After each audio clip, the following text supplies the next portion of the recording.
Assalaamu calaykum kulanti wacan oo wanaagsan daawadayaal ku soo dhawaada channelka waa mar kale iyo muuqaal cusub oo ka mid ah taxanaha tobanleyda in mar walba idinku soo gudbino channelka sida aan wada ogsoonnahay baasaboorku waa dokumenti muhiim ah oo dawladaha caalamku siiyaan muwaadiniintooda kaas oo u sahlaya ama u ogolaanaya muwaadiniintooda inay u safraan wadamo kale. haddaba muuqaalkeena waxaan diiradda ku saari doonaa kala saraynta baasaboorada caalamka iyo sida ay u kala awooda badan yihiin. sanadka 2023 waa kuwee baasaboorada ugu awooda badan caalamka kaalinteense ku jirnaa ka Soomaali ahaan sideese loo qiimeeyaa awoodda baasaboorka marka ay imato qiimeynta awoodda baasaboorka waxaa lagu qiimeeyaa tirada wadamada ay dadka haystaa ay ku tegi karaan ama ugu safri karaan si fiiso la'aan ah ee la socod wacan. dhanka kala saraynta baasaboorada ugu awooda badan caalamka kaalinta tobnaad waxaa ku jira waddanka Lithuania iyo waddanka Slovakia.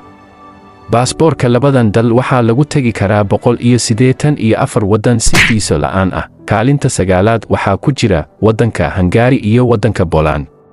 sidoo kale baasaboorada labadan dal waxaa lagu tegi karaa 185 dal si bilaa fiiso ah. kaalinta sideedaad waxaa iyana ku jira wadamada kale ah Australia, Canada, Giriga iyo Malta. baasaboorada wadamadan waxaa lagu geli karaa 186 dal si fiiso la'aan ah. kaalinta toddobaad waxaa si wada jir ah ugu jira wadamada kale ah Belgium, Czech Republic, New Zealand, Norway, Switzerland iyo weliba waddanka Maraykanka.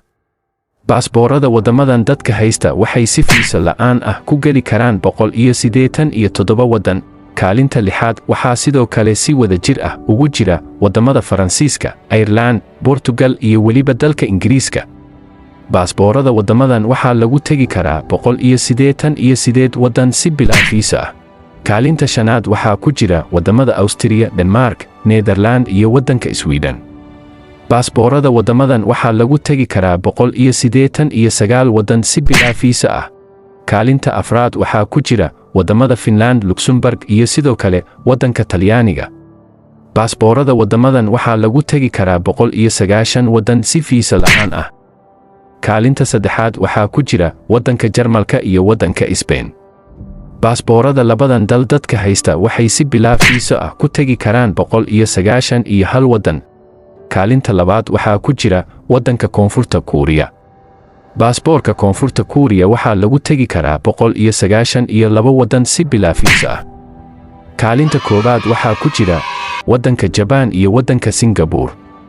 baasaboorada labadan waddan ayaa ah baasaboorada ugu awooda badan caalamka 2023. dadka haysta baasaboorka labadan waddan waxay si fiiso la'aan ah ku tegi karaan 193 waddan.